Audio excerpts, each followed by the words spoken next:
Welcome back to Hidden Gems, a show where I look in the very background of all the episodes of RWBY and try to find all the hidden things that you might have missed in the episode. Today's episode is going to be all about Chapter 3, so if you have not seen Chapter 3, then click away now and go watch Chapter 3 and then come back and then see if you saw any of these hidden things. Some of them are pretty hidden, of course, so yeah, see if you can spot them. For those of you who have already seen Chapter 3 and are ready to watch this, welcome. Let us begin, shall we? So, first one I saw immediately was CCTAI in the background. So this is the second appearance we've seen her in. She was in Chapter 1 in the crowd, and so this is the second time we've seen her here. So she's not technically still a background character like that one guy from White Fang, who became like a copy-paste, just like clone immortal guy in the stand. So the CCT AI chick is not to that level yet, so I'm still counting her as a hidden thing. But yeah, just wanted to highlight her still being there. Also wanted to highlight here a guy on a rock playing guitar with some Veil students there. I assume actually all of them look like they're coming from Veil, because they have like the black suits and like the red kind of attire with it too. So yeah, it just seems like Veil kids. Next up, we have this scene where Winter's kind of pushing Weiss away before she fights Qrow, and right behind her, you see Team Cardinal, which is very interesting because, like, as we know later on, where we see Cinder's tablet, they are actually still in the games. They haven't been limited yet, which is very surprising.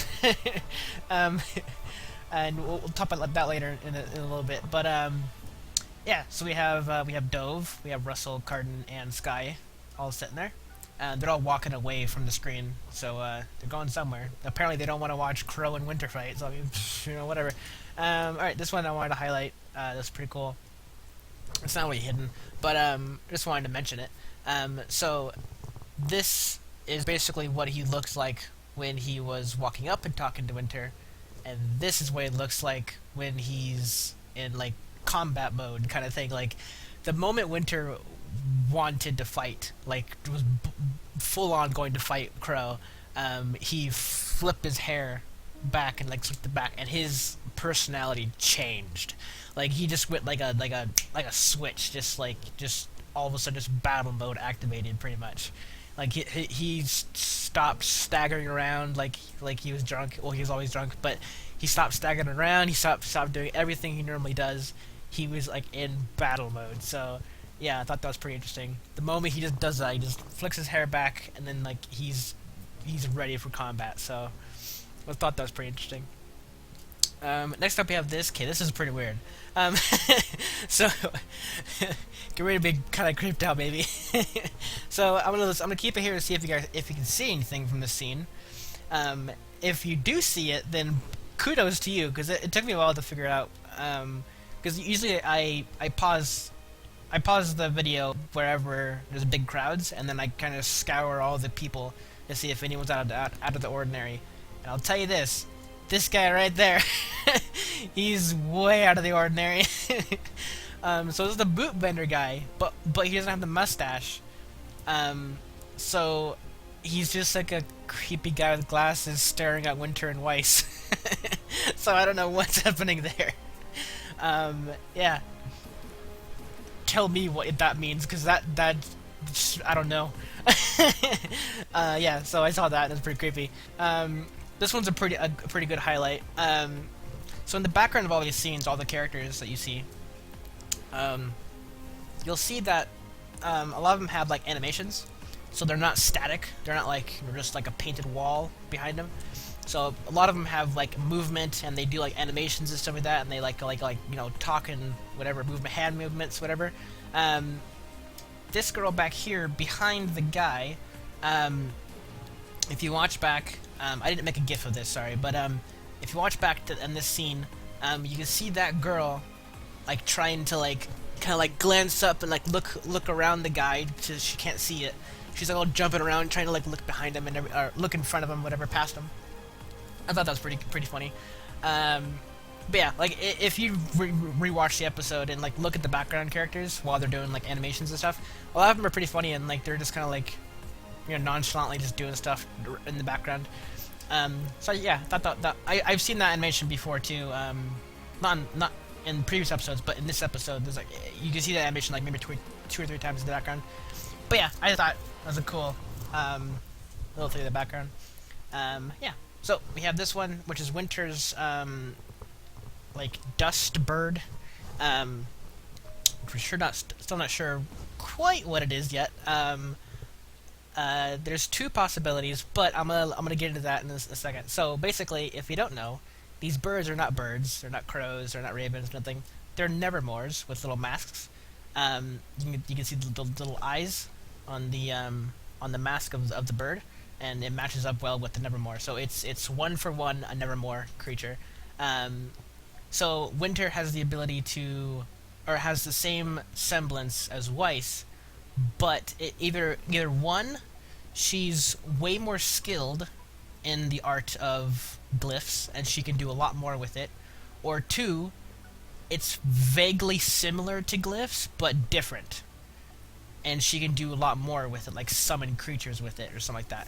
So there's two possibilities there. We're not quite sure what her semblance is compared to Weiss, because Weiss and Winter share glyphs, like the big old things that pop up out of the ground when they're standing on.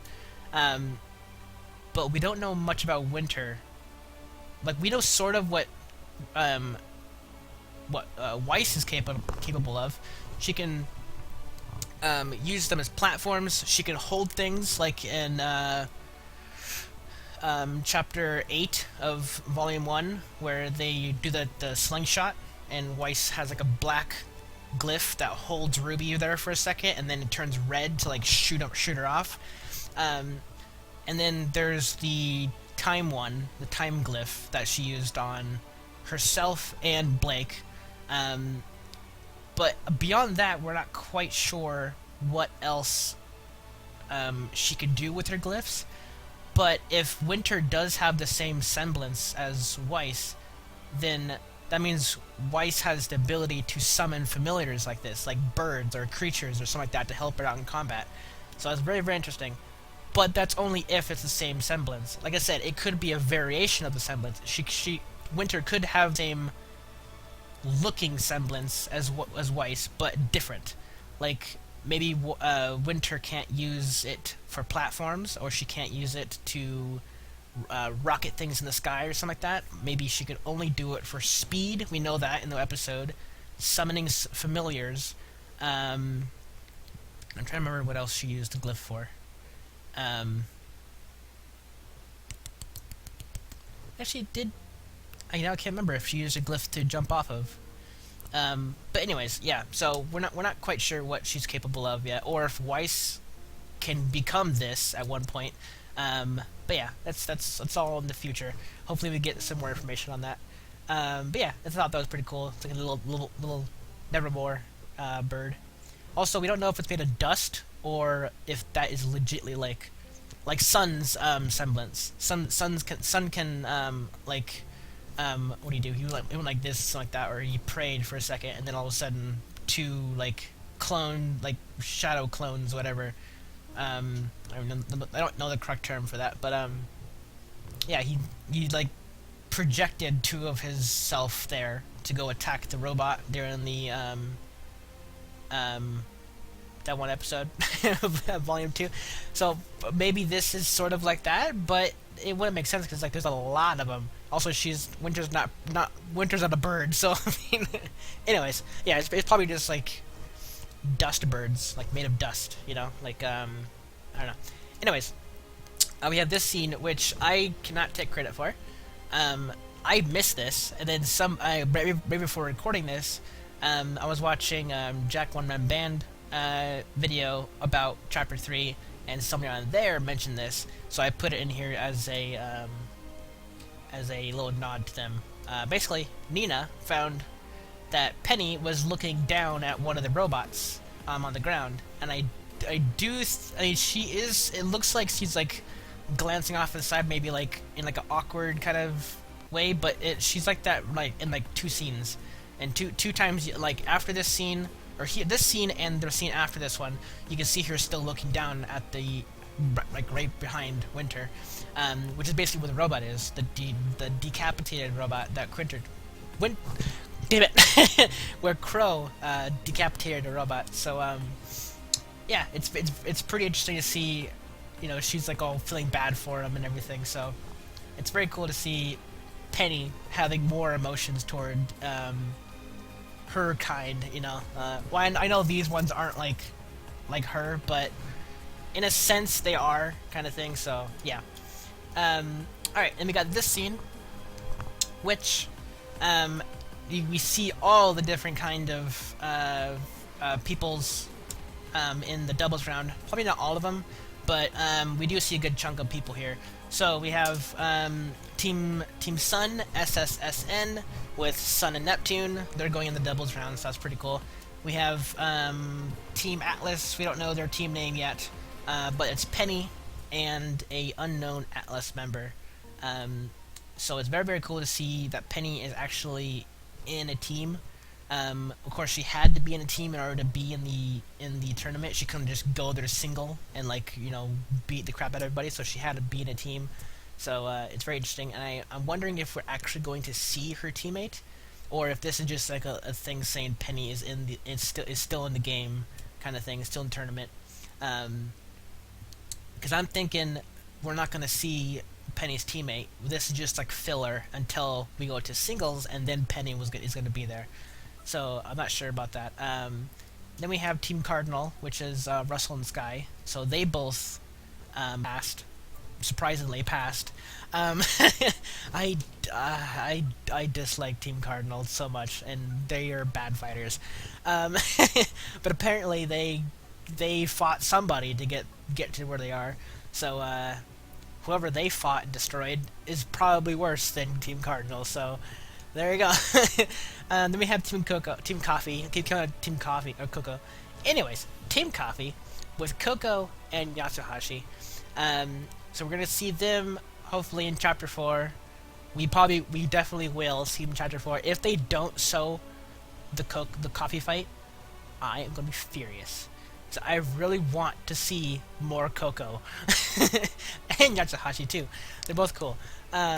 But yeah, and then of course you saw the pictures of Emerald and Mercury, so we know them. But yeah. But I did want to point out that Haven in Mistral. Sorry, it took me a while to do that. Right here, that symbol, you know, like in the background of all those pictures. Actually, I should go back here to show you. In the background of all these pictures, behind them in the portrait, you can see what school they're going to and everything. And so we know that Mistral, or Haven, is the blue. So that means Team Sun and Auburn, Team Auburn and Team Sun are from the same school, Haven. But also Cinder's team came from Haven. So there's two possibilities that I'm thinking could be going on there. Either one, Cinder's team is forging documents and snuck in to the tournament by falsifying, you know, documents and everything to get into Haven, so that way they could be in the tournament. Or number two, which I think is probably what's going on, and it actually makes it more interesting this way. Cinder's team, the four of them, Cinder, Mercury, Emerald, and Neo, have all been part of Haven all along. They're just now getting to the point where they can actually pull their plan off. Like, so basically what I'm saying is, my theory is, Team Cinder has been in Haven or whatever, planning this whole thing out, and then once the Vital Festival started to come out, they put their plan in motion to go do their plan. We're not sure what their plan is yet, but it seems to be big, to the point where they don't care about hurting people. Oh my gosh. I apologize for that beep. That was my computer. Um, but yeah, so they don't care about hurting people, and they don't care about the citizens. So there's something big planning that Cinder's doing. But yeah, they came from Haven. So that's like the two theories that I have. Either they snuck in falsified documents to be Haven, or they have been at Haven the entire time. But if the first one is true, if they falsified documents, that means Team Sun and Team Auburn should know that Team Cinder should not be at their school. Like, they're not part of their school. So that's what I'm thinking, that the second is possible, is the most possible, that Team Cinder has been in Haven this entire time, and this is like the only way to get to the Vital Festival kind of thing. So yeah, we'll see how that turns out. Yeah, all right, and then one of the final, well, this isn't the final, but it's like getting to the final. So I found another crowd picture, and at the top left of it, I found another club thug eating popcorn while watching the this is when they announced Team Cinder and Team Coffee are going to be fighting to each other, and this is like the scene right after they announced that. So there's like the crowd, like, you know, cheering and everything, and like, yeah, right up there top left, club thug just sitting there. So that's pretty interesting. Alright, we have this one, which is really interesting. We have Bolin from Team Auburn, from Haven, and we have Nolan from Team Bronze from Shade. I think, yes. And yeah, they're just sitting back there talking to each other, so that's pretty interesting. Yeah, I don't know what else is going on there. They're just chatting away. And then also in this scene we have Dove sitting right behind Team Juniper, so it's also interesting. Yeah, just some people in the background. And I wanted to say special thanks to David, who mentioned that I missed one hidden thing in Chapter 2, which was Bronzeny, the leader of Team Bronze, in the background of Chapter 2, behind RWBY, where she says what's wrong with Neptune, when Neptune finds out that the second part of the arena would be, or the Coliseum would be, water. And so, like, this is like the scene right there where RWBY asks, you know, what's wrong with Neptune?